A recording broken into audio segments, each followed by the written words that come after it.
Good morning students.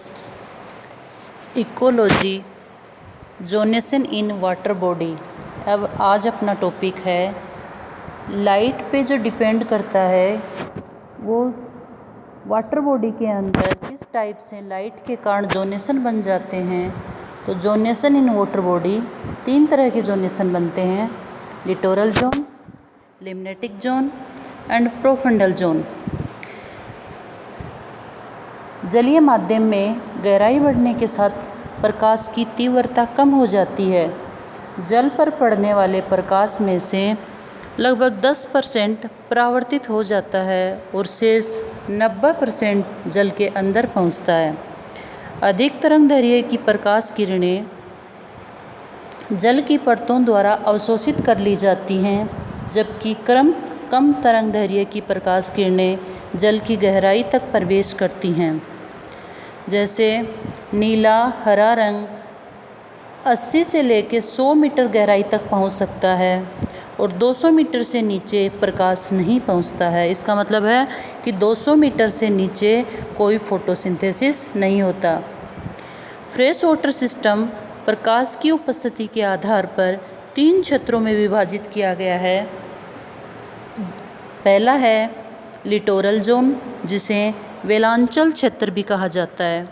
दूसरा है limnetic zone, तीसरा है प्रोफंडल जोन। तो पहला अपन पढ़ेंगे लिटोरल जोन। ये उथला जल क्षेत्र है, जैसा नीचे डायग्राम में बताया गया है कि पानी का जो सबसे ऊपर का स्थल जो होता है उथला जल क्षेत्र, वो लिटोरल जोन के अंदर आता है, जहाँ अधिक लाइट उपलब्ध रहती है, यानी सूर्य का प्रकाश यहाँ पे ज़्यादा उपलब्ध रहता है। ये क्षेत्र जलीय पादपों की वृद्धि के लिए अनुकूल होता है, यानी यहाँ पे फोटोसिंथेसिस भी ज़्यादा होगा और जो जलीय पादप हैं वो ज़्यादा वृद्धि करेंगे। ये क्षेत्र तालाब या झील के किनारे से 6 मीटर गहराई तक पाया जाता है। तो सबसे ऊपर है लिटोरल जोन, जैसा नीचे डायग्राम में दिखाया गया है। दूसरा है लिम्नेटिक जोन। जलाशय का अधिक गहराई वाला क्षेत्र जिस गहराई तक प्रकाश प्रवेश कर सकता है लिम्नेटिक जोन कहलाता है। इस क्षेत्र में प्रकाश पौधों व जीवों की वृद्धि के लिए पर्याप्त होता है, मतलब यहाँ तक पर्याप्त प्रकाश पहुँचता है। ये 10 मीटर या अधिक गहराई का होता है और इस क्षेत्र की सीमा संतुलन प्रकाश तीव्रता स्तर कहलाती है, कंपनसेशन लेवल कहलाती है। यानी जितना पौधों को प्रकाश संश्लेषण के लिए प्रकाश चाहिए वो यहाँ तक मिल जाता है। तीसरा है प्रोफंडल जोन। यह जलाशय का सबसे गहराई वाला भाग है, जहाँ प्रभावी प्रकाश नहीं पहुँचता है, अतः इस भाग में वृद्धि संभव नहीं होती, यानी प्लांट्स की वृद्धि नहीं होती है, अर्थात पादप रहित होता है। और ये क्षेत्र तालाब में अनुपस्थित होता है, क्योंकि तालाब इतना गहरा नहीं होता। जैसा कि नीचे डायग्राम में फ्रेश वाटर सिस्टम में लाइट के अनुसार 3 क्षेत्र दिखाए गए हैं। सबसे ऊपर लिटोरल जोन जो 6 मीटर तक गहरी है, उसके बाद लिम्नेटिक जोन जो 10 मीटर तक गहरी है और इसमें कंपनसेशन लेवल आता है, और तीसरी है प्रोफंडल जोन और इसमें नो फोटोसिंथेसिस होगा, कोई प्लांट्स नहीं होंगे। और सबसे नीचे एक मड जोन भी पाई जाती है जो एनेरोबिक होती है। अतः इस तरह से पौधों के जल में अलग अलग स्तर बन जाते हैं। वायुमंडल से वापस जाने वाला परावर्तन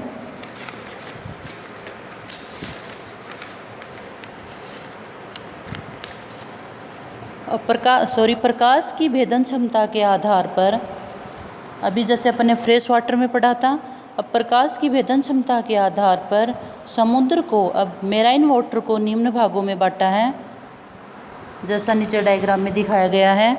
पहला है यूफोटिक जोन, दूसरा है डिस्फोटिक जोन, तीसरा है एफोटिक जोन।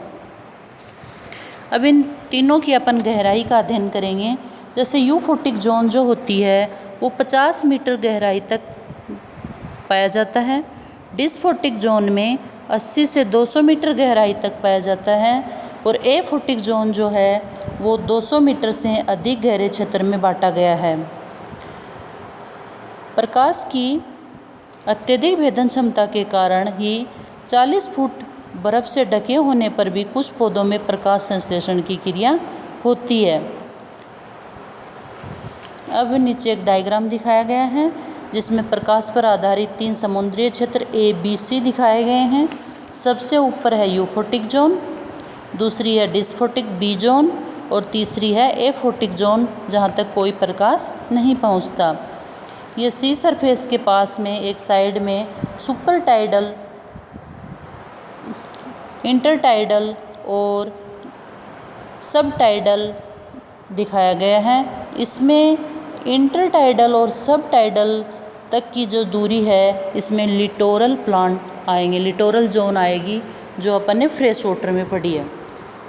अतः ये आप लोगों को समझ में आया होगा कि किस तरह से वाटर बॉडी के अंदर प्रकाश की तीव्रता के आधार पे प्लांट्स, कौन कौन से प्लांट कहाँ कहाँ तक ग्रो करते हैं और किस टाइप से उनके जोनेशन बन जाते हैं। Thank you.